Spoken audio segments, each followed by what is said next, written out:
جبت لكم الوصفه هتخليكم تحتاروا ولا تجوعوا بالليل تاني. بصوا الدخان اللي بيطلع ده.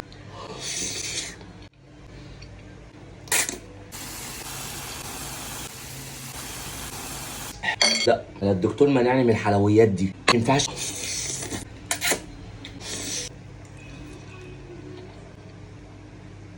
فيهم اجمد واخطر طريقه قلة الادب دي اقسم بالله. خلاص مفيش ملل تاني.